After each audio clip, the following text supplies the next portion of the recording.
दोस्तों, आज हम डिस्कस करने वाले हैं एसपीडी पब्लिकेशन का लेक्चर नंबर 4, जो कि रेलवे भर्ती बोर्ड की परीक्षाओं के लिए काफ़ी ज़्यादा महत्वपूर्ण है। तो चलिए डिस्कस करते हैं विदाउट वेस्टिंग ऑफ टाइम। आज का टॉपिक संपूर्ण ब्रह्मांड एवं हमारा सौरमंडल, जिसका पहला क्वेश्चन है, पृथ्वी को घेरने वाला आकाश है ब्रह्मांड। जो पृथ्वी को घेरने वाला आकाश है उसको ब्रह्मांड कहते हैं तथा ब्रह्मांड का अध्ययन कॉस्मोलॉजी कहलाता है। ब्रह्मांड में लगातार प्रसार की घटना बिग बैंग कहलाती है। जो ब्रह्मांड हमारा लगातार प्रसार कर रहा है उस घटना को बिग बैंग के नाम से जाना जाता है। ब्रह्मांड की उत्पत्ति के संबंध में सर्वाधिक जो मान्यता प्राप्त है वो इसी थ्योरी अर्थात बिग बैंग थ्योरी को ही प्राप्त है। जो बिग बैंग थ्योरी है इसको सर्वाधिक मान्यता प्राप्त है, जिसको हिंदी में हम महाविस्फोटक सिद्धांत के नाम से जानते हैं। तो आपसे ये भी पूछा जा सकता है कि महाविस्फोटक सिद्धांत का संबंध किससे है, तो किससे है? ब्रह्मांड की उत्पत्ति से संबंधित है, क्योंकि हमारा ब्रह्मांड क्या कर रहा है, लगातार प्रसार कर रहा है। ये बात हमें किस में पता लगी है? बिग बैंग थ्योरी में।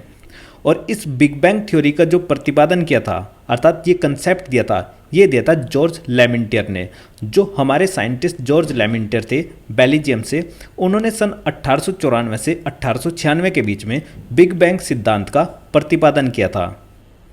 इस महाविस्फोटक सिद्धांत या फिर बिग बैंग थ्योरी के अनुसार यह बताया गया कि जो हमारा ब्रह्मांड है उसकी उत्पत्ति लगभग 15 अरब वर्ष पहले हुई थी, क्योंकि 15 अरब वर्ष पहले हमारा ब्रह्मांड एक विशालकाय अग्नि का पिंड था जिसका निर्माण भारी पदार्थों से हुआ था। इसमें अचानक से विस्फोट हुआ और विस्फोट होने के कारण अचानक से जो इसके पदार्थ थे वो फैलने लगे। जब इसके पदार्थ आपस में फैलने लगे तो उनसे अनेक पिंडों का सर्जन हुआ। जो आकाश में आज आप पिंड देखते हो ब्रह्मांड में काफ़ी सारे, ये सभी कहाँ से निकले हैं? ये बिग बैंग थ्योरी से ही निकले हैं। तो बिग बैंग थ्योरी के बाद में ब्रह्मांड की उत्पत्ति हुई और ब्रह्मांड की उत्पत्ति होने के बाद से ही हमारा ब्रह्मांड लगातार प्रसार कर रहा है। ये जानकारी हमें पता लगती है गैलेक्सी से। जो हमारे आकाश गंगा हैं यानी कि जो गैलेक्सी हैं उनके बीच की दूरी लगातार बढ़ती जा रही है। तो इस प्रकार हम कह सकते हैं कि जो बिग बैंग थ्योरी से उत्पन्न ब्रह्मांड है वह लगातार प्रसार कर रहा है। क्यों? क्योंकि जो दो गैलेक्सीज हैं, गैलेक्सियों के बीच की दूरी लगातार बढ़ती जा रही है। नेक्स्ट, आधुनिक खगोल शास्त्र का जनक कहा जाता है किसको? कोपरनिकस को। जो कोपरनिकस है उनको आधुनिक खगोल शास्त्र का जनक कहा जाता है। ये कोपरनिकस पोलैंड से थे और इन्होंने एक कंसेप्ट और दिया था, हेलियोसेंट्रिक कंसेप्ट के नाम से जाना जाता है। ये जो हेलियोसेंट्रिक कंसेप्ट है इसके बाद से ब्रह्मांड के संदर्भ में एक क्रांतिकारी परिवर्तन आया और इस अवधारणा के तहत कोपरनिकस ने यह बताया था कि जैसे ये ब्रह्मांड है, इस ब्रह्मांड के केंद्र में सूर्य अर्थात सन है। जबकि पहले एक विद्वान थे टॉलमी, जिनका पूरा नाम क्लॉडियस टॉलमी था। उन्होंने बताया था कि ब्रह्मांड के केंद्र में क्या है? पृथ्वी है। लेकिन जो कोपरनिकस हैं, कोपरनिकस ने बताया किसके तहत? हेलियोसेंट्रिक अवधारणा देने के बाद में कि जो हमारा ब्रह्मांड है, ब्रह्मांड के केंद्र में सूर्य है, ना कि पृथ्वी। नेक्स्ट, सूर्य सौरमंडल का केंद्र है और पृथ्वी उसकी परिक्रमा करता है। ये बात कही थी किसने? कोपरनिकस ने। ये बात अभी डिस्कस करी हमने कि भाई सूर्य क्या है? सौरमंडल का केंद्र है और पृथ्वी क्या करती है? उसकी परिक्रमा करती है। उसकी किसकी? सूर्य की। ये बात किसने कही थी? कोपरनिकस ने। लेकिन जो टॉलमी थे, क्लॉडियस टॉलमी, ये भी एक खगोल शास्त्री थे। इन्होंने बताया था कि जो पृथ्वी है, पृथ्वी ब्रह्मांड का केंद्र है और सूर्य इसकी परिक्रमा करता है। ये अवधारणा गलत हो गई थी और ये अवधारणा सही है, जो कि आज के समय पर भी मानी जाती है।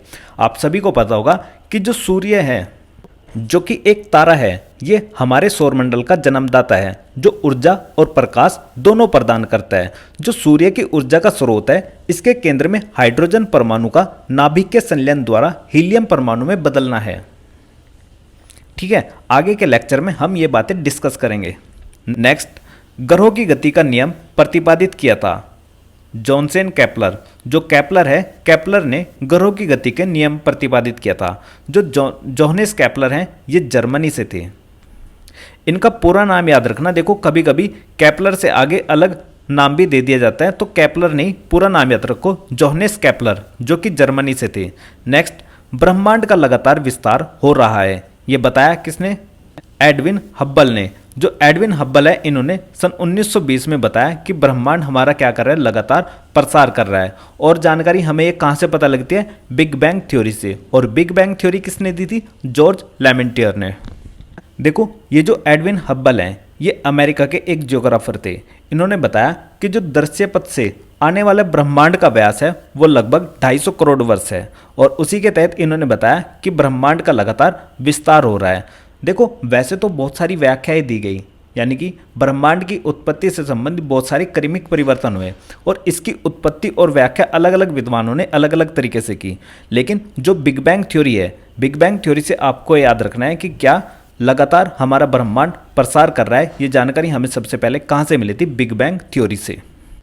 नेक्स्ट, सौर मंडल का विकास 4.5 अरब वर्ष पूर्व हुआ था।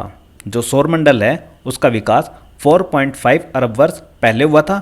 नेक्स्ट, ब्रह्मांड का मौलिक कण हिग्स बोसोन है। जो हिग्स बोसोन है वह ब्रह्मांड का मौलिक कण है जिसका अन्य नाम गॉड पार्टिकल है।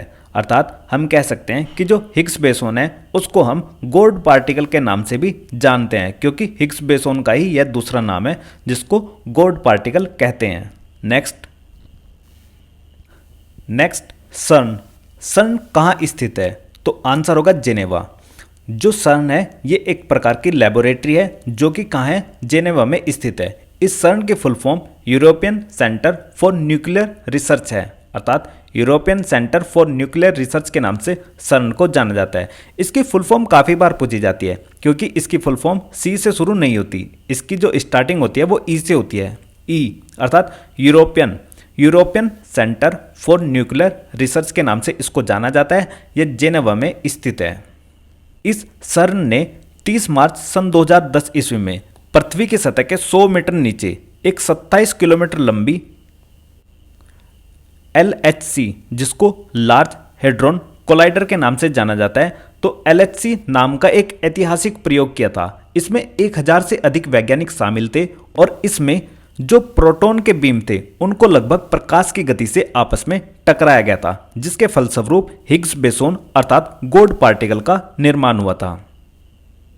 तो समझ में आ गया आपको कि जो सर्न है ये एक प्रकार का न्यूक्लियर सेंटर है। कहाँ पर है, जेनेवा में है। इन्होंने 30 मार्च सन 2010 ईस्वी में एक ऐतिहासिक प्रयोग किया जिसको LHC अर्थात लार्ज हेड्रोन कोलाइडर के नाम से जाना जाता है। इन्होंने जेनेवा में पृथ्वी की सतह के लगभग 100 मीटर के अंतर्गत 27 किलोमीटर लंबी एक सुरंग में क्या करा, प्रोटॉन के बीमों को आपस में प्रकाश की गति से टकराया और प्रकाश की गति से टकराने के बाद में इन्होंने हिग्स बोसोन जिसको हम गॉड पार्टिकल के नाम से जानते हैं, इनका निर्माण करने का प्रयास किया। इस प्रयोग के माध्यम से जो ब्रह्मांड की अनसुलझी अवधारणाएं थी उनको परखने का प्रयत्न किया गया था। इसमें हमने पाया कि जो हिग्स बोसोन है इनको हम क्या बोल देते हैं, गॉड पार्टिकल, डार्क एनर्जी या फिर डार्क मैटर। ठीक है, इतनी बातें आपको याद रखनी है। नेक्स्ट, ब्रह्मांड की आयु 13 बिलियन वर्ष है और ब्रह्मांड का व्यास 10 की पावर 8 प्रकाश वर्ष है। ये दोनों फैक्ट हैं, आपको याद रखना है कि ब्रह्मांड की आयु 13 बिलियन वर्ष और ब्रह्मांड का व्यास 10 की पावर 8 प्रकाश वर्ष है। नेक्स्ट, ब्रह्मांड में विस्फोटित तारा कहलाता है। तो ब्रह्मांड में विस्फोटित तारा अभिनव तारा कहलाता है या फिर इसी को हम सुपरनोवा के नाम से जानते हैं।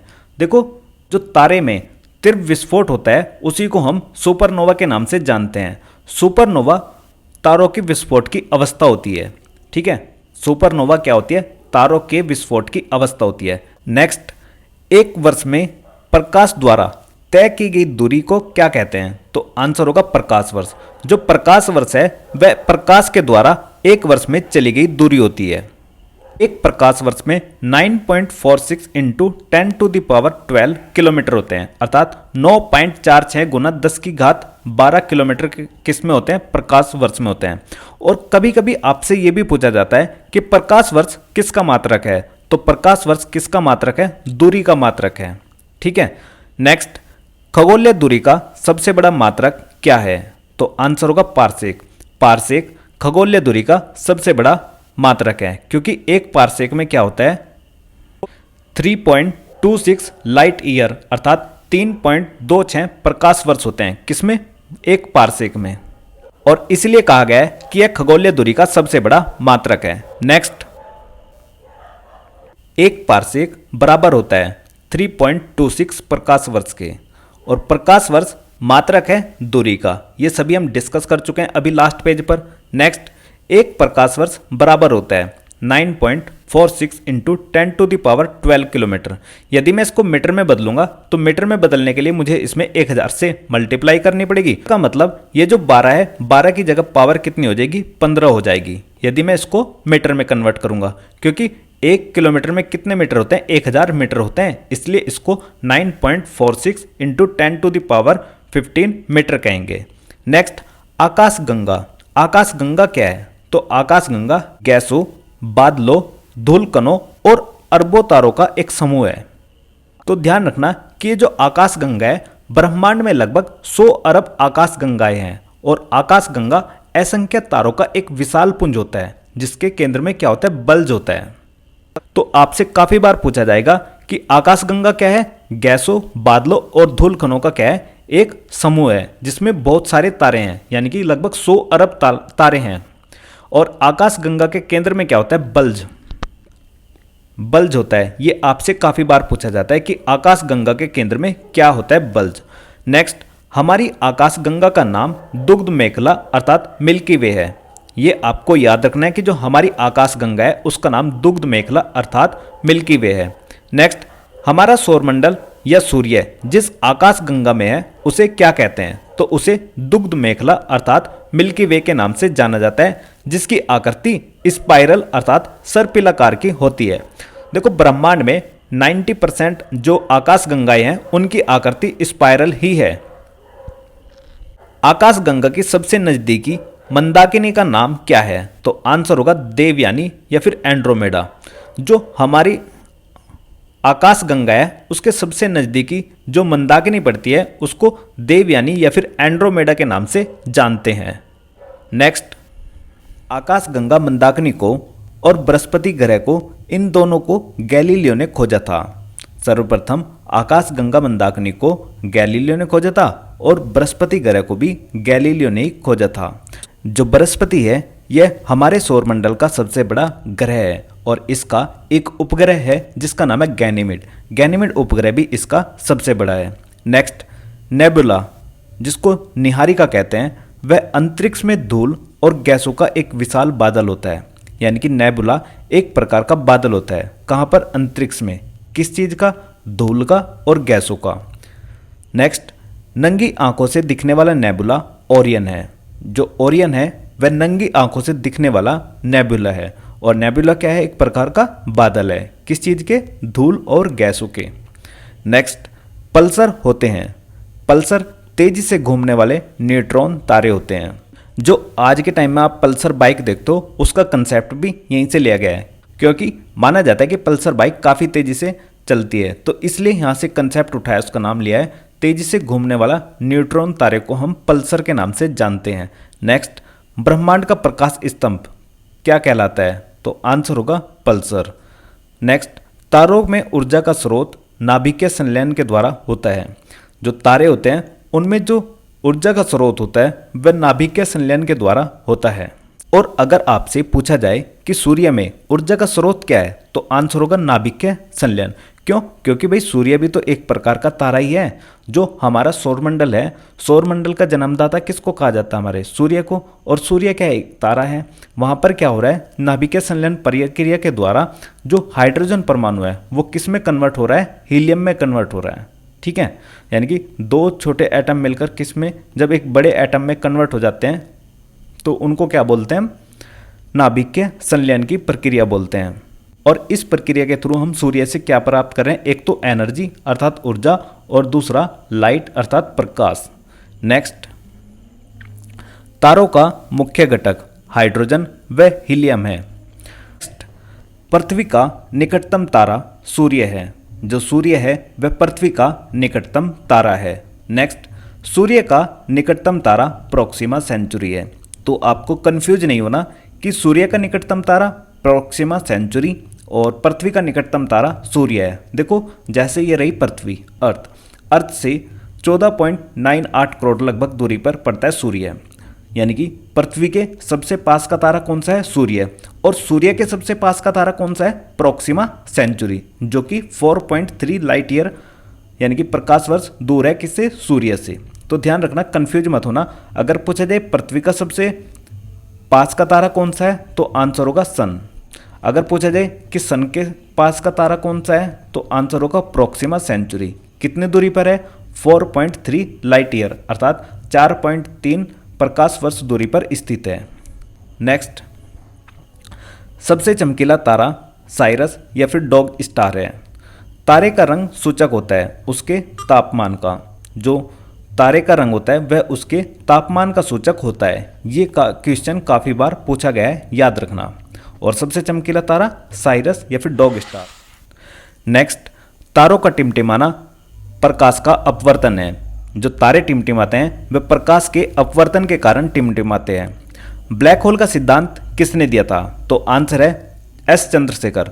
एस चंद्रशेखर ने ब्लैक होल का सिद्धांत दिया था, जिसके लिए 1983 में इनको नोबेल पुरस्कार से सम्मानित किया गया था। अर्थात जो हमारे एस चंद्रशेखर जी हैं उनको 1983 में ब्लैक होल सिद्धांत के लिए नोबेल पुरस्कार से सम्मानित किया गया था। नेक्स्ट, वह सीमा जिसके बाहर तारे आंतरिक मृत्यु से ग्रसित होते हैं क्या कहलाती है? तो आंसर है चंद्रशेखर सीमा। चंद्रशेखर सीमा एक ऐसी सीमा होती है जिसके बाहर तारे आंतरिक मृत्यु से ग्रसित हो जाते हैं। और इस सीमा की रेंज कितनी है? 1.4 सूर्य द्रव्यमान अर्थात 1.4 ms। ms का मतलब मास ऑफ सन। देखो, ये जो चंद्रशेखर सीमा है ये एक इस प्रकार की सीमा होती है, अगर इससे अधिक द्रव्यमान होने पर किसी भी तारे का, कोई भी तारा है, इससे अधिक द्रव्यमान होने पर, जैसे कि घूमते हुए इलेक्ट्रॉन है, मुक्त रूप से घूमते हुए इलेक्ट्रॉन अत्यधिक वेग के कारण नाभिक को छोड़कर क्या होते हैं? बाहर चले जाते हैं। अब जैसे ये बाहर चले गए, इसमें क्या बचेगा? अंदर न्यूट्रॉन बचेगा। अब ये जो न्यूट्रॉन बचा रह जाता है, इसी को हम क्या बोलते हैं? न्यूट्रॉन तारा या फिर पल्सर कहते हैं। जो अभी बताया ना मैंने आपको कि पल्सर क्या होता है। पल्सर या फिर न्यूट्रॉन तारा तेजी से घूमने वाले न्यूट्रॉन तारे होते हैं। ठीक है, जब भाई इसमें से इलेक्ट्रॉन निकल गया और बीच में क्या बचा? न्यूट्रॉन, तो इसी को हम क्या बोलते हैं? न्यूट्रॉन तारा या फिर पल्सर कहते हैं। और एक टाइम के बाद में ये जो न्यूट्रॉन तारा होता है ये भी असीमित समय के बाद में सिकुड़ता हुआ चला जाता है, जिसके बाद में क्या होता है? एक ही बिंदु पर, बीच में ही सेंटर पॉइंट पर क्या होता है? पूरा का पूरा क्या होता है? संकेंद्रित हो जाता है। और इस असीमित घनत्व के द्रव्ययुक्त पिंड को हम क्या कहते हैं? कर्षण छिद्र या फिर ब्लैक होल के नाम से जानते हैं। ठीक है, और इसी ब्लैक होल के लिए क्या दिया गया? एस चंद्रशेखर को 1983 में नोबेल पुरस्कार से सम्मानित किया गया। ये बातें आपको याद रखनी है। नेक्स्ट, तारों की सुंदर आकृति तारामंडल कहलाती है। और तारामंडल की कुल संख्या कितनी है? 89 है।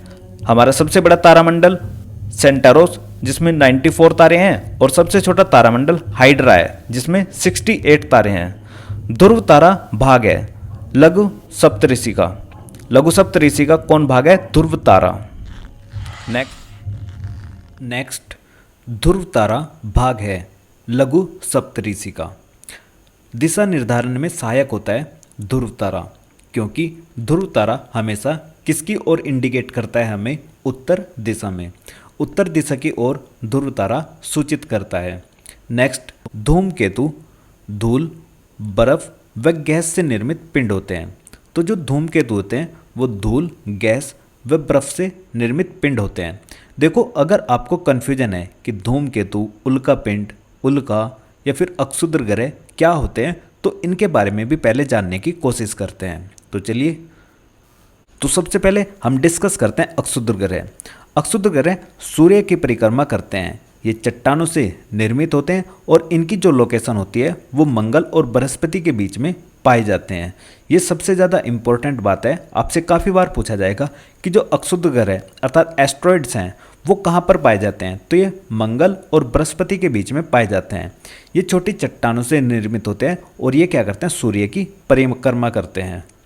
जैसे मैं आपको अभी एक मैप में दिखा, देखो यार, अभी हमने इन 4 आंतरिक ग्रहों के बारे में डिस्कस किया था। अब मैं बात करता हूँ आपसे जो अक्षुद्र ग्रह हैं अर्थात एस्ट्रॉइड्स हैं वो कहाँ पर पाए जाते हैं। ये पाए जाते हैं मंगल और जुपिटर के बीच में अर्थात मंगल और बृहस्पति के बीच में। ये रहा, आपको दिखाई दे रहा होगा यहाँ पर बृहस्पति ग्रह। इस बृहस्पति ग्रह और ये जो मार्स ग्रह है, इन दोनों की कक्षा के बीच में आपको ये जो पिंड दिखाई दे रहे हैं जो चट्टानों के पिंड दिखाई दे रहे हैं यही क्या है, अक्षुद्र ग्रह हैं अर्थात एस्ट्रॉयड हैं। ये आपको देखो यहाँ पर और भी अच्छे से इस तरीके से दिखाई देंगे कि भाई हाँ ये किस तरीके से हैं। जैसे मैं इनको और भी जूम करके दिखाता हूँ आपको, ये कुछ इस प्रकार से आपको दिखाई देंगे। ये क्या है, एस्ट्रॉयड अर्थात अक्षुद्र ग्रह हैं जो कि चट्टानों के बने हुए होते हैं। ये भी सूर्य के चारों ओर घूमते रहते हैं अर्थात सूर्य की परिक्रमा करते रहते हैं। और ये किन के बीच में पाए जाते हैं, ये पाए जाते हैं मार्स और जुपिटर के बीच में। देखो ये रहा जुपिटर, जैसे आपको यहाँ पर दिखाई दे रहा होगा, ये रहा जुपिटर अर्थात बृहस्पति ग्रह, और ये रहा क्या, मार्स अर्थात मंगल ग्रह। इन दोनों के बीच में क्या दिखाई दे रही है, ये आकृति, ये सारे के सारे एस्ट्रॉयड अर्थात उपग्रह हैं। नेक्स्ट, धूमकेतु। जो ये धूमकेतु होता है ये भी सूर्य की परिक्रमा करता है, लेकिन इनमें डिफरेंस ये है कि ये चट्टानों से बने नहीं होते। तो भाई ये किससे बने होते हैं, तो आंसर होगा ये बर्फ और धूल से बने होते हैं। जो धूमकेतु होते हैं वो बर्फ और धूल के बने हुए होते हैं। ये भी सूर्य की परिक्रमा करते हैं। मेजर डिफरेंस इन दोनों में ये है कि ये क्या है, धूमकेतु चट्टानों से बने नहीं होते, जबकि अक्षुद्र ग्रह किससे होते हैं, ये चट्टानों के बने होते हैं। अक्षुद्र ग्रह कहाँ पर पाए जाते हैं, मार्स और जुपिटर की क्लास के बीच में अर्थात बृहस्पति और मंगल ग्रह के बीच में। और धूमकेतु पाए जाते हैं क्यूपर बेल्ट के पार, यानी कि जो हमारी क्यूपर बेल्ट है उसमें इनकी लोकेशन है, वहीं पर ये उत्पन्न होते हैं। और क्यूपर बेल्ट कहाँ पर है, तो भाई नेपच्यून की कक्षा से परे है। अब ये जो नेपच्यून है, नेपच्यून को हिंदी में कहते हैं वरुण ग्रह, तो इसको भी देख लेते हैं हम। ये रहा नेपच्यून, और नेपच्यून के जो बाहर की साइड में आपको दिखाई दे रहे हैं, ये जो पिंड आपको दिखाई दे रहे हैं, ये चट्टानों के बने हुए नहीं है, ये क्या है, धूल और गैस के बने हुए हैं। इसलिए इनको हम क्या कहते हैं, धूल केतु या फिर धूमकेतु के नाम से जानते हैं। देखो ये जो संरचना आपको दिखाई दे रही है चारों तरफ, किसके, नेपच्यून के, तो यही क्या है, क्यूपर बेल्ट है। और इसी क्यूपर बेल्ट का हिस्सा कौन होता है, धूमकेतु। तो मुझे लगता है कि अब आपके अच्छे से क्लियरिटी हो गई होगी माइंड में कि हाँ भाई क्या क्या चीज़ कहाँ कहाँ पर लाई करती हैं। ठीक है, नेक्स्ट हम बात करते हैं, आप चाहो तो इसका स्क्रीनशॉट भी ले सकते हो। देखो नेक्स्ट, उल्कापिंड। उल्कापिंड का मतलब ये होता है कि यदि कोई उल्कापिंड पृथ्वी के काफ़ी करीब आता है तो पृथ्वी के वायुमंडल में प्रवेश करने के कारण वो क्या होता है, जलना शुरू हो जाता है अर्थात उल्का में बदल जाता है वाष्पीकृत होकर। तो आकाश में हमें प्रकाश की एक लंबी लाइन सी दिखाई देती है। आपने देखा भी होगा कि भाई जिसको हम कहते हैं कि भाई जलता हुआ तारा या फिर टूटता हुआ तारा होता है, उसी को हम क्या बोलते हैं, उल्का अर्थात मेटियोर्स बोलते हैं। नेक्स्ट, उल्कापिंड। जो उल्कापिंड होते हैं, कभी कभी कोई उल्कापिंड काफ़ी बड़ा होता है और वायुमंडल में पूरी तरीके से जल नहीं पाता अर्थात वाष्पीकृत नहीं होता। तो वास्तव में कभी कभी वे पृथ्वी के वायुमंडल में प्रवेश करके पूरी तरह से जलते नहीं, और जब वे पृथ्वी पर गिर जाते हैं उन्हीं को क्या बोलते हैं, हम उल्कापिंड अर्थात मेटेरोइड बोलते हैं। जैसे आपने सुना भी होगा कि महाराष्ट्र के अंतर्गत एक लेक बनी हुई है, उस लेक का आप कमेंट सेक्शन में कमेंट करके मुझे बताओ कि वो कौन सी लेक है जो उल्कापिंड लेक के नाम से जानी जाती है। नेक्स्ट, 76 वर्षों में दिखाई देने वाला धूमकेतु हैली है, जो अंतिम बार 1986 में दिखा था। और धूमकेतु को हम किस नाम से जानते हैं, पुच्छल तारा के नाम से भी जानते हैं। हैली धूमकेतु पुनः दिखाई देगा कब, 2062 में। 2062 में क्यों दिखाई देगा, क्योंकि पहले ही दिखाई दिया था 1986 में, और अब दिखाई देगा 2062 में, क्योंकि ये हमेशा कब दिखता है, 76 ईयर बाद दिखता है। जब आप 1986 में 76 जोड़ दोगे तो आप क्या प्राप्त करोगे, 2062। नेक्स्ट, आकार के अनुसार ग्रहों का क्रम क्या है। तो आकार के अनुसार हमें पता है कि हमारा सबसे बड़ा ग्रह कौन सा है, बृहस्पति, उसके बाद शनि, अरुण, वरुण, पृथ्वी, शुक्र, मंगल और बुध। बुध हमारे सौर मंडल का सबसे छोटा ग्रह है। देखो मैं इसकी आपको अभी शॉर्ट ट्रिक बताऊंगा, अभी हल्का सा माइंड में रिकॉल कर लो कि भाई कितने ग्रह होते हैं। तो यहाँ से हमें एक बात ये पता लगती है कि कितने ग्रह होते हैं, 8 ग्रह होते हैं। नेक्स्ट, अगर आपसे पूछा जाएगा कि सूर्य से दूरी के अनुसार ग्रहों का क्रम क्या है, तो आंसर होगा बुध, शुक्र, पृथ्वी, मंगल, बृहस्पति, शनि, अरुण, वरुण। ये कुल मिलाकर कितने ग्रह हैं, 8 ग्रह हैं, और इनका सीक्वेंस किसके अनुसार है, दूरी के अनुसार है। देखो ये आपके सामने जो स्लाइड है ये साइज के हिसाब से है, अर्थात सूर्य से आकार के हिसाब से किस प्रकार से ग्रहों का क्रम है उसके हिसाब से आपको आसानी से याद करने की एक ट्रिक बताऊंगा 1 मिनट के अंदर। देखो आप सभी को पता है कि अमेरिका के अंदर एक फेमस सिंगर है जिनका नाम है जेसन। इस जेसन के नाम को हम कुछ इस तरीके से लिखेंगे, जेसन, जेसन। ठीक है, ये जेसन क्या करता है, इलेक्ट्रो वोटिंग मशीन के माध्यम से भारत में मोदी जी को वोट करने के लिए आता है। यानी कि जेसन इलेक्ट्रो वोटिंग मशीन से मोदी जी को वोट करने के लिए भारत में आया। इस तरीके से आपको याद रखना है और आसानी से आपकी याद हो गए। देखो जेसन का मतलब जेसन, जे से Jupiter, S Saturn, U Uranus, N Neptune. तो 4 प्लैनेट आपके याद हो गए जेसन। और ईवीएम का मतलब इलेक्ट्रो वोटिंग मशीन अर्थात अर्थ, विनस और मार्स। नेक्स्ट ये मोदी जी को वोट करने के लिए आया तो मर्क्यूरी। अब इसमें एम से कंफ्यूज होने की जरूरत नहीं है कि भाई मार्स पहले आएगा या फिर मर्क्यूरी आएगा। ये आप सभी को पता है कि मर्क्यूरी अर्थात बुध क्या है, हमारे सौरमंडल का सबसे छोटा ग्रह है, और वहीं पर जो जुपिटर है वह हमारे सौरमंडल का सबसे बड़ा ग्रह है। तो लास्ट में क्या आएगा, एम अर्थात मर्क्यूरी यानी कि बुध। ठीक है, जब आप इस शॉर्ट ट्रिक को 3-4 बार रिकॉल करोगे तो आपको आसानी से याद हो जाएगा। जे सन इलेक्ट्रो वोटिंग मशीन के माध्यम से भारत में मोदी जी को वोट करने के लिए आया, कुछ इस तरीके से आप याद रख सकते हो। और ये जो सीक्वेंस है जुपिटर, सैटर्न, यूरेनस और नेपच्यून, यही सीक्वेंस आकार के हिसाब से भी सेम है, और जो डिस्टेंस है अर्थात दूरी के हिसाब से पूछे जाएंगे आपसे सूर्य के, तो उसमें भी सेम रहेगा। जैसे ये जो स्लाइड है, इस स्लाइड में यहां पर सूर्य है और सूर्य से डिस्टेंस के हिसाब से क्रम लिखा गया है सभी प्लैनेट्स का। जैसे सबसे पहले मर्क्यूरी, देन विनस, उसके बाद अर्थ और फिर मार्स, और आगे उससे ये चारों के चारों ग्रह का सीक्वेंस सेम है, जुपिटर, सैटर्न, यूरेनस और नेपच्यून अर्थात जेसन। तो जेसन क्या है, एक बहुत अच्छी ट्रिक है, जुपिटर, सैटर्न, यूरेनस और नेपच्यून। ठीक है, इतनी बातें आपको याद रखनी है। और अभी हमने ये भी बताया था कि जो ये एस्ट्रॉइड बेल्ट है, ये एस्ट्रॉइड बेल्ट मार्स और जुपिटर के बीच में पड़ती है, अर्थात मंगल और बृहस्पति ग्रहों के बीच में अक्षुद्र ग्रह पड़ते हैं। ये भी हमने आपको काफी अच्छे से मैप में समझाए थे। और नेपच्यून के परे कौन सी क्लास पड़ती है, क्यूपर बेल्ट की। तो क्यूपर बेल्ट में सारे के सारे क्या घूमते हैं, धूमकेतु, जो धूल और गैसों के बने हुए होते हैं। तो मुझे लगता है कि इस ट्रिक से आपके हल्का सा रिकॉल रहेगा कि भाई किस तरीके से इनको याद रखना है। सूर्य का केंद्रीय भाग केंद्र अर्थात कोर कहलाता है। इस कोर का तापमान 15 मिलियन डिग्री होता है। 15 मिलियन डिग्री सेंटीग्रेड इसका सूर्य की कोर का तापमान होता है। सूर्य की सतह का तापमान कितना होता है, तो 6000 डिग्री सेंटीग्रेड। जो सूर्य की सतह है जिसको हम फोटोस्फीयर कहते हैं, उसका टेम्परेचर 6000 डिग्री सेंटीग्रेड होता है। सूर्य का जो भाग हमें नंगी आंखों से दिखाई देता है उसी को हम क्या बोलते हैं, इसकी सतह बोलते हैं, जिसको हम प्रकाश मंडल अर्थात फोटोस्फीयर बोलते हैं। और इसी का टेम्परेचर कितना रहता है, 6000 डिग्री सेंटीग्रेड। और सूर्य का जो बाह्य भाग है, जो केवल सूर्य ग्रहण के समय पर दिखाई देता है, उसको हम क्या बोलते हैं, किरीट या फिर कोरोना बोलते हैं। ये सूर्य का क्या होता है, बाहरी भाग होता है। इससे एक्स किरणें अर्थात एक्स रेज उत्पन्न होती है। नेक्स्ट, सूर्य का दीप्तिमान सतह क्या कहलाता है, तो सूर्य का दीप्तिमान सतह प्रकाश मंडल अर्थात फोटोस्फीयर कहलाता है। और फोटोस्फीयर या फिर प्रकाश मंडल का टेम्परेचर कितना है, 6000 डिग्री सेल्सियस। प्रकाश मंडल का ऊपरी भाग जो प्रकाशमान नहीं होता उसको क्या बोलते हैं, वर्णमंडल या फिर क्रोमोस्फीयर के नाम से जानते हैं। जो क्रोमोस्फीयर है उसको वर्णमंडल के नाम से जाने जाता है। और प्रकाश मंडल का ये ऊपरी भाग है जो प्रकाशमान नहीं होता अर्थात दिखाई नहीं देता। सूर्य का प्रमुख संघटक है हाइड्रोजन, हीलियम और अन्य तत्व। सूर्य पर जो हाइड्रोजन पाई जाती है वो 71%, हीलियम 26.5% और अन्य तत्व 2.5% पाए जाते हैं। और जो सूर्य की ऊर्जा है उसका स्रोत क्या है, नाभिकीय संलयन है।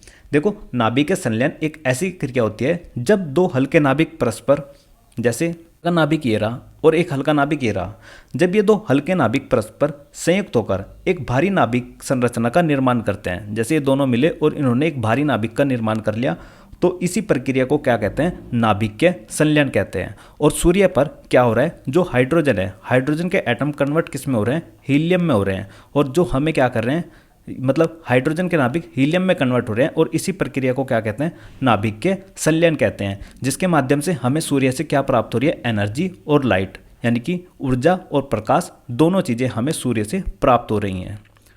नेक्स्ट, सूर्य का आकार पृथ्वी से 109 गुना बड़ा है।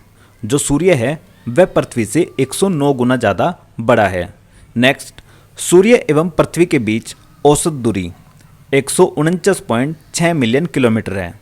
जो सूर्य और पृथ्वी हैं उनके बीच की औसत दूरी 149.6 मिलियन किलोमीटर है, जिसको हम 149.59 8 इंटू 10⁶ के रूप में भी लिख सकते हैं।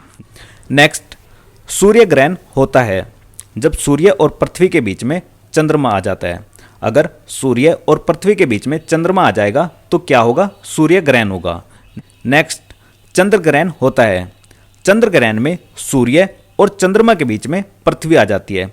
तो यहाँ पे ध्यान देने की बात यह है कि चंद्रमा तो अपने स्थान पर फिक्स रहेगा, पृथ्वी और चंद्रमा ये दोनों के दोनों बीच में आएंगे। अगर चंद्रमा बीच में आएगा, यानी कि चंद्रमा बीच में आएगा तो क्या होगा? सूर्य ग्रहण होगा।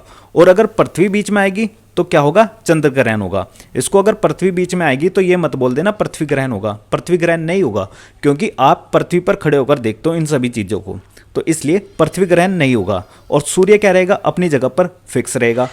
अगर सूर्य और पृथ्वी के बीच में चंद्रमा आ जाएगा तो उसे हम क्या कहेंगे? सूर्य ग्रहण। लेकिन वहीं अगर सूर्य और चंद्रमा के बीच में पृथ्वी आ गई तो हम उसको क्या कहेंगे? चंद्र ग्रहण कहेंगे। नेक्स्ट, चंद्रमा जो कि पृथ्वी का उपग्रह है, उसको हम जीवाश्म ग्रह के रूप में जानते हैं। यह पृथ्वी की परिक्रमा लगभग 27 दिन 8 घंटे में करता है। यानी कि चंद्रमा पृथ्वी की परिक्रमा 27 दिन 8 घंटे में करता है। नेक्स्ट, अंतरिक्ष यात्री को आकाश काला दिखाई देता है। जो हमारे अंतरिक्ष यात्री हैं, एस्ट्रोनॉट्स, उनको आकाश का रंग कैसा दिखाई देता है? काले रंग का दिखाई देता है। लेकिन पृथ्वी से आपको आकाश का रंग कैसा दिखाई देता है? नीले रंग का दिखाई देता है। आपने नोटिस भी किया होगा, जब आप आकाश में ऊपर की साइड देखते हो तो आपको आकाश का रंग नीला दिखाई देता है। ये किस कारण होता है? तो ये भाई स्कैटरिंग के कारण होता है, यानी कि प्रकीर्णन के कारण। तो प्रकीर्णन के कारण हमारे आकाश का रंग नीला दिखाई देता है, जबकि जो हमारे अंतरिक्ष यात्री हैं उनको आकाश दिखाई देता है काले रंग का। नेक्स्ट, सौरमंडल एक दृष्टि में। तो सबसे पहला क्वेश्चन है, सौरमंडल का मुखिया सूर्य है। देखो, जो सूर्य अर्थात सन है वह हमारे सौरमंडल का एक प्रमुख तारा है। और आपको यह भी पता होगा कि हमारा सौरमंडल भी किसका भाग है? ब्रह्मांड का। और आपने देखा होगा कि इस सूर्य के चारों ओर जो 8 प्लैनेट हैं और छोटे जो टुकड़े हैं, चट्टानों के बने भाग हैं, जैसे कि धूमकेतु या फिर अक्षुद्र ग्रह, वो क्या करते हैं? इसके चारों ओर चक्कर लगाते रहते हैं। इसलिए हम इसको क्या कहते हैं? सौरमंडल का मुखिया कहते हैं। नेक्स्ट, सौरमंडल में ग्रहों की संख्या कितनी है? तो सौरमंडल में ग्रहों की संख्या 8 है, लेकिन पहले यह संख्या 9 होती थी। क्यों? क्योंकि जो प्लूटो है, जिसको हम यम ग्रह के नाम से भी जानते हैं, यह पहले हमारे सौरमंडल का ही भाग था। मतलब सौरमंडल का तो भाग अभी भी है, यह पहले ग्रहों की श्रेणी में था और पहले कुल मिलाकर 9 ग्रह होते थे। लेकिन 24 अगस्त 2006 को एक इंटरनेशनल एस्ट्रोनॉमिकल यूनियन की मीटिंग होती है, जो यह डिसाइड करती है कि ये जो प्लूटो है, ये जो यम है, ये नेपच्यून की कक्षा को काट रहा है। अर्थात जो हमारा नेपच्यून ग्रह है उसकी कक्षा को कौन काट रहा है? प्लूटो। और कोई भी ग्रह किसी अन्य ग्रह की कक्षा को नहीं काटता। तो इन्होंने 24 अगस्त 2006 को इंटरनेशनल एस्ट्रोनॉमिकल के अंदर जो मीटिंग में साइंटिस्ट इकट्ठा हुए थे, उन्होंने क्या करा? इस यम से क्या करा?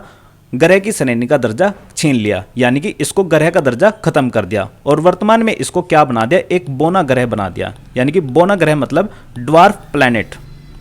बोना ग्रह अर्थात ड्वार्फ प्लैनेट के रूप में सूचीबद्ध कर दिया। तो इस प्रकार वर्तमान में हमारे सौरमंडल में ग्रहों की संख्या कितनी है? 8 है, जिसमें सबसे बड़ा और सबसे भारी ग्रह कौन सा है? बृहस्पति है। और उसके बाद में कौन सा आता है? शनि। मैंने आपको एक ट्रिक भी बताई थी, जेसन। इस जेसन में आपको पता होगा कि जो जुपिटर है, यह जुपिटर हमारे सौरमंडल का क्या है? सबसे बड़ा और सबसे भारी ग्रह है। ऐसे ही ये सीक्वेंस आपको हमेशा याद रखना है कि डिस्टेंस और साइज दोनों के हिसाब से चलेगा। तो दूसरे नंबर पर कौन आएगा? सैटर्न, जिसको हम क्या कहते हैं? शनि ग्रह कहते हैं। तो इसने यहाँ पर क्या कहा कि दूसरा सबसे बड़ा ग्रह कौन सा है? शनि। उसके बाद में क्या आएगा? यूरेनस। और उसके बाद में आएगा नेपच्यून। जबकि आपको मैंने ये भी बताया था कि हमारे सौरमंडल का सबसे छोटा ग्रह कौन है? बुध है, जो कि सूर्य की परिक्रमा सबसे कम समय में अर्थात 88 दिनों में पूरा करता है। और इस बुध ग्रह को अंग्रेजी में हम मरकरी के नाम से जानते हैं। और मरकरी और शुक्र, ये 2 ऐसे प्लैनेट हैं, इनका कोई भी उपग्रह नहीं है। जबकि जो बृहस्पति है, बृहस्पति के सबसे ज्यादा उपग्रह हैं। उपग्रह उसको कहा जाता है जैसे कि कोई प्लैनेट है तो वह प्लैनेट के चारों ओर क्या करता है? चक्कर लगाता रहता है। तो उसी को हम क्या कहते हैं? उपग्रह कहते हैं। सामान्य भाषा में ये समझो भी आप। तो जो हमारा शुक्र है और बुध है, इन दोनों के पास में कोई भी अपनी सैटेलाइट अर्थात उपग्रह नहीं है, जबकि जो बृहस्पति है, बृहस्पति के पास में सबसे ज़्यादा उपग्रह हैं।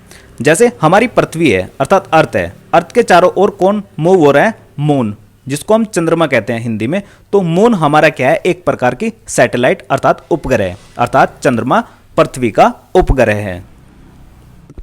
नेक्स्ट, सूर्य से सबसे निकट स्थित ग्रह कौन सा है? बुध है। देखो ये रही आपके सामने स्लाइड, और यहां पर रहा क्या? सन। तो सन के सबसे करीब कौन सा है? मर्क्यूरी। ये आपको जो दिखाई दे रहा है यहां पर, ये क्या पड़ता है? मर्क्यूरी अर्थात बुध ग्रह। सबसे पास में क्या है सूर्य के? बुध, उसके बाद विनस, उसके बाद अर्थ, देन मार्स। तो कुल मिलाकर 4 ग्रह हैं जिनको हम आंतरिक ग्रह के रूप में भी जानते हैं। सबसे पास में मर्क्यूरी और विनस, इन दोनों के कोई भी उपग्रह नहीं है, ध्यान रखना। और पृथ्वी का कौन सा है? एक उपग्रह जो कि इसके पास में आपको दिखाई भी दे रहा होगा, और इसका नाम क्या है? मून है। तो ध्यान रखना, विनस और मर्क्यूरी इन दोनों के कोई भी सैटेलाइट नहीं है, और पृथ्वी का है। तो इसने पूछा है कि सूर्य के सबसे पास में ग्रह कौन सा है? तो आंसर होगा मर्क्यूरी अर्थात बुध। लेकिन अगर आपसे पूछा जाए कि भाई पृथ्वी के पास का ग्रह कौन सा है, तो पृथ्वी के सबसे पास में पड़ने वाला ग्रह क्या है? विनस अर्थात शुक्र है। यह शुक्र ग्रह पृथ्वी के सबसे पास में पड़ने वाला ग्रह है। लेकिन अगर आपसे पूछा जाए कि भाई पृथ्वी के 2 पड़ोसी ग्रह कौन से हैं, तो आंसर होगा मार्स और विनस, क्योंकि ये पृथ्वी के क्या है? दोनों के दोनों साइड में पड़ते हैं। इस प्रकार हम कह सकते हैं कि ये पृथ्वी के 2 पड़ोसी ग्रह हैं, मार्स अर्थात मंगल और शुक्र अर्थात विनस। ये दोनों के दोनों पृथ्वी के पड़ोसी ग्रह हैं, अर्थात सबसे निकटतम ग्रह हैं। नेक्स्ट, पृथ्वी के सबसे निकट स्थित ग्रह कौन सा है? तो अभी बताया मैंने कि जो शुक्र ग्रह है वह पृथ्वी के सबसे निकटतम ग्रह है। नेक्स्ट, सूर्य एवं पृथ्वी से दूर स्थित ग्रह कौन सा है? तो आंसर होगा वरुण। वरुण, जिसको हम नेपच्यून के नाम से जानते हैं, ये पृथ्वी और सूर्य दोनों से ही काफ़ी ज़्यादा डिस्टेंस पर पड़ता है। तो देखो ये रहा हमारा सन यहाँ पर, और यहाँ से जब आप इधर जाओगे तो सबसे लास्ट में आपको ये दिखाई दे रहा है, ये क्या है? नेपच्यून अर्थात वरुण। ये सूर्य से और पृथ्वी से सबसे ज़्यादा दूरी पर स्थित ग्रह है। नेक्स्ट, पृथ्वी के पड़ोसी ग्रह शुक्र एवं मंगल है, जो कि हम अभी डिस्कस कर चुके हैं कि भाई ये रही हमारे पास में पृथ्वी, और पृथ्वी के सबसे पास में कौन दिखाई दे रहा है? इधर ये वाला मार्स, जिसको हम मंगल ग्रह कहते हैं, और ऐसे ही इस साइड में कौन दिखाई दे रहा है? विनस अर्थात जो क्या है? हमारा पृथ्वी का सबसे पड़ोसी ग्रह है। और अगर इन दोनों में भी सबसे पास में पूछा जाएगा तो सबसे पास में पड़ेगा शुक्र अर्थात विनस, और उससे दूर पड़ेगा मार्स, और ये दोनों क्या है? पृथ्वी के पड़ोसी ग्रह हैं। पृथ्वी के पड़ोसी ग्रह शुक्र एवं मंगल हैं। जो शुक्र एवं मंगल हैं ये पृथ्वी के पड़ोसी ग्रह हैं, जो कि हमने अभी डिस्कस भी किए थे। जैसे फिर से दिखा देता हूं, ये रही पृथ्वी। पृथ्वी के इधर भी देखोगे एक ग्रह और इधर भी एक ग्रह। इस ग्रह का नाम क्या है? मार्स अर्थात मंगल, और इसका नाम क्या है? विनस अर्थात शुक्र। तो ये दोनों पृथ्वी के साइड में पड़ते हैं, इसलिए हम इनको पृथ्वी के पड़ोसी या फिर निकटतम ग्रह कहते हैं। लेकिन इन दोनों में पृथ्वी के सबसे पास में ग्रह कौन पड़ता है? उसका नाम है शुक्र अर्थात विनस। और इस शुक्र ग्रह को हम पृथ्वी की बहन या फिर जुड़वा बहन के नाम से भी जानते हैं। कभी कभी ऐसा भी आ जाता है कि पृथ्वी की भागिनी कौन है, तो भागिनी या फिर बहन कोई भी आए, कौन होगा? विनस अर्थात शुक्र होगा। जो शुक्र है इसको हम मॉर्निंग स्टार या फिर इवनिंग स्टार के नाम से भी जानते हैं, अर्थात सांझ का तारा या फिर भोर के तारे के रूप में भी इसको जाना जाता है। और ये हमारे एटमॉस्फेयर का क्या है? सबसे ज़्यादा गर्म ग्रह है, क्योंकि इसके एटमॉस्फेयर में 97% के लगभग क्या पाई जाती है? CO2 गैस पाई जाती है। और ये क्या है? एक ग्रीन हाउस गैस है, जो क्या करती है? यहाँ पर एक प्रेशर कुकर जैसी सिचुएशन क्रिएट कर देती है, जिस कारण यहाँ पर क्या रहता है?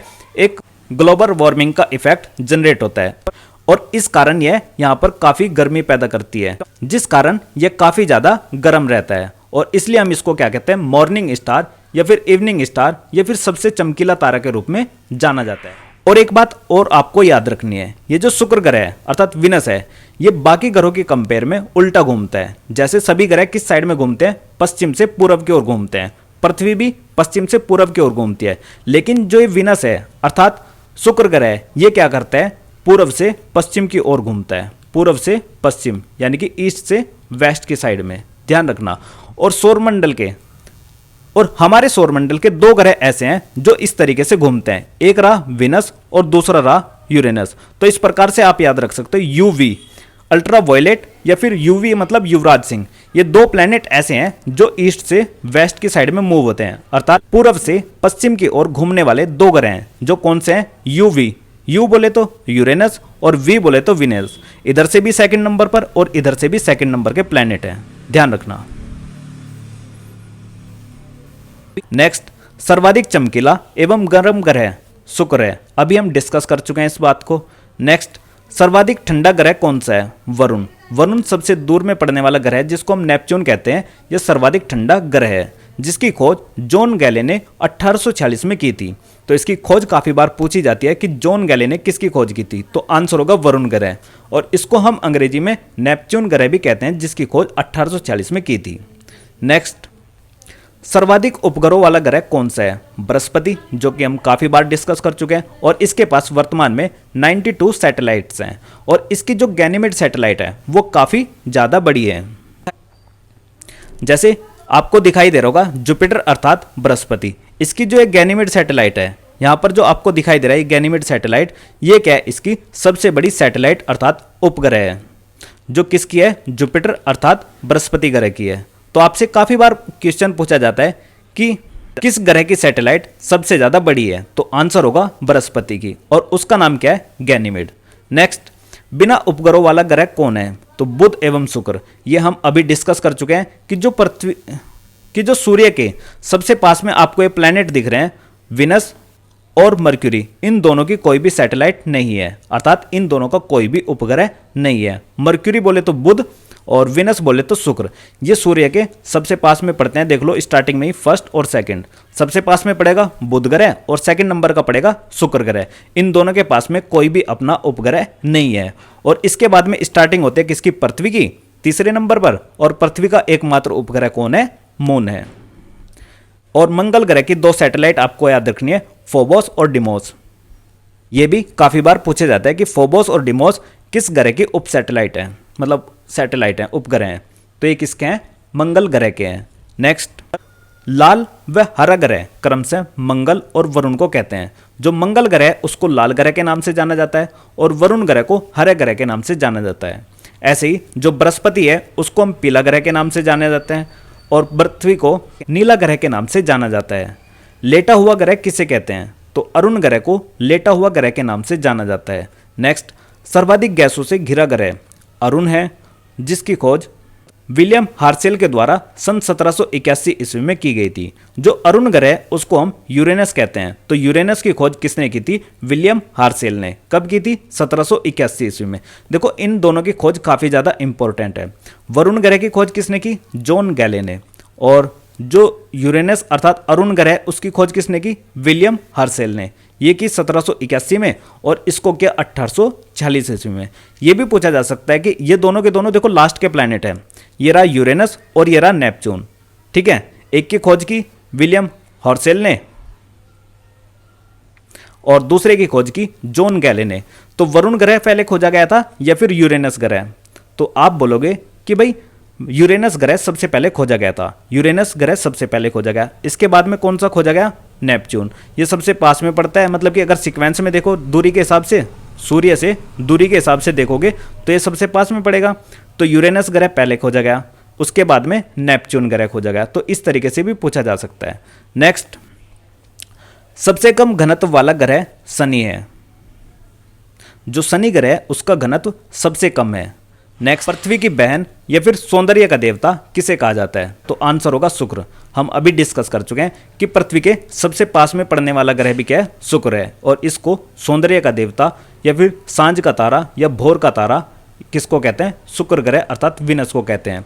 नेक्स्ट, सबसे बड़ा उपग्रह, तो अभी डिस्कस किया था, नाम क्या है, गैनीमेड, और गैनीमेड किसका उपग्रह है, बृहस्पति। और बृहस्पति क्या है, हमारे सौरमंडल का सबसे बड़ा ग्रह है और इसकी सैटेलाइट क्या है, गैनीमेड। नेक्स्ट, सबसे छोटा उपग्रह, सबसे छोटा उपग्रह क्या है, डिमोस। और डिमोस किसकी सैटेलाइट है, अभी मैंने बताया था कि फोबोस और डिमोस दो सैटेलाइट हैं, वो किसकी है, मंगल ग्रह की है। तो जो मंगल ग्रह की फोबोस और डिमोस हैं, ये दो मोस्ट इंपॉर्टेंट सैटेलाइट्स हैं, इनके बारे में भी काफ़ी बार पूछा जाता है। और ये जो डिमोस है, डिमोस सबसे छोटा उपग्रह है और सबसे बड़ा क्या है, गैनीमेड। तो इस तरीके से भी पूछा जा सकता है कि भाई सबसे छोटा उपग्रह क्या है, तो आंसर होगा डिमोस। डिमोस किसकी सैटेलाइट है, तो आंसर होगा मंगल ग्रह की। और मंगल ग्रह का कलर कैसा है, तो आंसर होगा लाल रंग का। और वरुण ग्रह का कैसा है, हरा। और बृहस्पति का कैसा है, पीला। तो अब आपसे चलो थोड़ा सा रीजनिंग का काम कराता हूं, रीजनिंग लगाते हैं।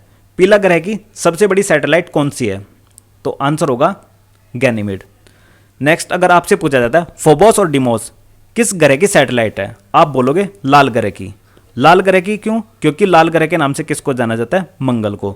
और उसकी क्या है, फोबोस और डिमोस। और इसमें जो डिमोस है वो क्या है, पूरे सौरमंडल की सबसे छोटी सैटेलाइट है। नेक्स्ट शनि ग्रह का सबसे बड़ा उपग्रह टाइटन है। ऐसे ही जो शनि ग्रह है उसमें वल्य पाए जाते हैं, अर्थात छल्ले पाए जाते हैं। उनकी संख्या कितनी है, 7 है। और इनकी खोज किसने की थी, गैलीलियो ने की थी। यानी कि शनि ग्रह में वल्य अर्थात छल्ले पाए जाते हैं, इनकी खोज किसने की थी, गैलीलियो ने की थी। और इन छल्लों की संख्या कितनी है, 7 है। और शनि ग्रह का सबसे मोस्ट इंपॉर्टेंट उपग्रह कौन सा है, टाइटन। नेक्स्ट सबसे तेज और सबसे धीमी गति से परिभ्रमण करने वाला ग्रह कौन सा है, बृहस्पति और शुक्र। जो बृहस्पति ग्रह है वो सबसे तेज गति से घूमता है और जो शुक्र है वह सबसे धीमी गति से घूमता है।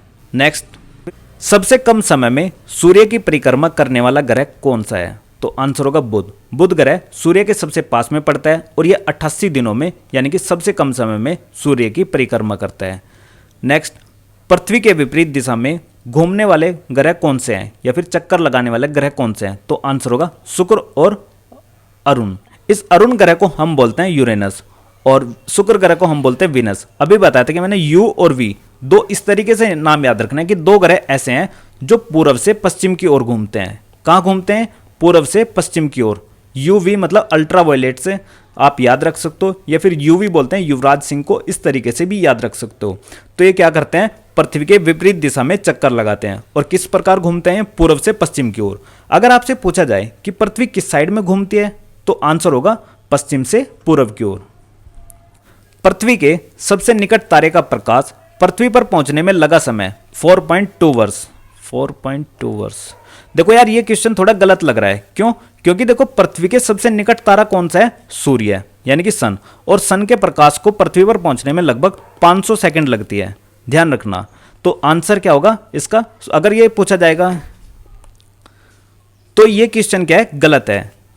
ठीक है, नेक्स्ट हम देखते हैं सूर्य तथा चंद्रमा के प्रकाश को पृथ्वी पर पहुंचने में कितना समय लगता है। तो सूर्य के प्रकाश को पृथ्वी पर पहुंचने में लगता है लगभग 8.3 सेकंड या फिर 500 सेकंड भी आ सकती हैं। ठीक है, इस तरीके से आपको याद रखना है। और जो चंद्रमा का प्रकाश है उसको पृथ्वी पर पहुंचने में लगता है 1.3 सेकंड। ये जो चंद्रमा है, इस चंद्रमा का खुद का कोई प्रकाश नहीं होता। हालांकि जो सूर्य से प्रकाश यहाँ पर पड़ता है तो वो रिफ्लेक्ट होकर पृथ्वी पर आता है, उसको आने में 1.3 सेकंड लगते हैं। तो इस कारण हम कह देते हैं कि भाई चंद्रमा का प्रकाश पृथ्वी पर आने में कितना लगता है, 1.3 सेकंड लगता है, जिसको हम चांदनी कहते हैं, भाई चांदनी रात। ठीक है, नेक्स्ट और सूर्य का प्रकाश को कितना लगता है, 500 सेकंड। और ये क्वेश्चन क्या है, गलत है, क्योंकि पृथ्वी के सबसे निकट तारा कौन सा है, सूर्य है। नेक्स्ट भू स्थिर उपग्रहों की ऊंचाई 36,000 किलोमीटर होती है। जो भू स्थिर उपग्रह हैं उनकी ऊंचाई 36,000 किलोमीटर होती है। अक्षुद्र ग्रह स्थित होते हैं, तो अक्षुद्र ग्रह मंगल और बृहस्पति ग्रहों के बीच में स्थित होते हैं। काफी बार डिस्कस कर चुके हैं कि अक्षुद्र अर्थात एस्ट्रॉइड्स ये जुपिटर और मार्स के बीच में स्थित होते हैं। नेक्स्ट सबसे बड़ा अक्षुद्र ग्रह सेरेस है, जिसकी खोज पियाजी ने की थी। सेरेस सबसे बड़ा एस्ट्रॉइड अर्थात अक्षुद्र ग्रह, और अक्षुद्र ग्रह जुपिटर और मार्स के बीच में पाए जाते हैं। ये जो सबसे बड़ा अक्षुद्र ग्रह उसका नाम है सेरेस और इसकी खोज की थी पियाजी ने। नेक्स्ट पृथ्वी का एकमात्र उपग्रह, तो आंसर है चंद्रमा अर्थात मून पृथ्वी का एकमात्र उपग्रह है। और सबसे बड़ा उपग्रह कौन सा है, गैनीमेड। गैनीमेड किसका है, बृहस्पति ग्रह का। और सबसे छोटा कौन सा है, डिमोस। डिमोस किसका है, मंगल ग्रह का। Next sea of tranquillity. Sea of tranquillity कहां पर स्थित है, चंद्रमा पर स्थित है। नेक्स्ट बोना ग्रह है। बोना ग्रह प्लूटो है। अभी बताया था कि जो इंटरनेशनल एस्ट्रोनॉमिकल यूनियन है उसकी बैठक हुई थी प्राग में 24 अगस्त 2006 को, और इन्होंने जो प्लूटो अर्थात यम है इसको ग्रहों की श्रेणी से हटा दिया। तो वर्तमान में हमारे सौरमंडल में मात्र 8 ग्रह हैं। तो ध्यान रखना कि जो प्लूटो है वह क्या है, वर्तमान में बोना ग्रह अर्थात ड्वार्फ प्लैनेट है। और अन्य ड्वार्फ प्लैनेट कौन कौन से हैं? सेरेस, एरिस, ये दोनों भी क्या है? ड्वार्फ प्लैनेट है। नेक्स्ट प्लूटो, जिसकी खोज 1930 में टॉम्बैग ने की थी, इसको ग्रह की श्रेणी से हटा दिया। तो हटा दिया था कब? 2006 में। अभी बताया कि इंटरनेशनल एस्ट्रोनॉमिकल यूनियन की एक मीटिंग हुई थी 24 अगस्त 2006 को प्राग के अंदर। उन्होंने एक डिसीजन लिया वहां पर साइंटिस्ट ने कि जो ये प्लूटो है, ये प्लूटो क्या करता है, जो हमारा नेपच्यून प्लैनेट है तो उसकी क्या है, कक्षा को काटता है, जिस कारण हमने इससे क्या करा, प्लूटो से ग्रह की श्रेणी का दर्जा खत्म कर दिया। और वर्तमान में हमारे सौरमंडल में कितने ग्रह हैं? 8 ग्रह हैं। तो देखो यार, हमने काफ़ी सारी चीज़ें डिस्कस की हैं कि पृथ्वी की बहन क्या है, सौंदर्य का देवता कौन सा है, लाल ग्रह पीला ग्रह किसको कहते हैं, ये सारी चीज़ें कि भाई कौन सा ग्रह पास में पड़ता है, कौन सा दूर पड़ता है। एक शॉर्ट ट्रिक भी बताई, जेसन इलेक्ट्रो वोटिंग मशीन से मोदी जी को वोट करने के लिए आया। तो इस प्रकार से हमने काफ़ी सारे क्वेश्चंस को डिटेल में किया है। तो उम्मीद करता हूं कि आप इन सभी को रिकॉल करोगे बहुत अच्छे से। और ये डिफरेंस भी हमने जानने की कोशिश की कि अक्षुद्र ग्रह, धूमकेतु, उल्का पिंड, ये सारे के सारे क्या होते हैं। काफ़ी अच्छे से मैप के थ्रू मैंने आपको इन सभी को समझाया। तो देखो यार, इस लेक्चर की ड्यूरेशन थोड़ी ज़्यादा लंबी होने की वजह से हमें यह लेक्चर यहीं पर फिनिश करना पड़ेगा। तो ये था इस वीडियो का एंड। आई होप आपको ये वीडियो पसंद आई होगी। अगर आपको ये वीडियो पसंद आई है तो इस वीडियो को लाइक कीजिए और अपने दोस्तों को शेयर कीजिए। तो मिलते हैं नेक्स्ट वीडियो में। Thank you for watching GS era.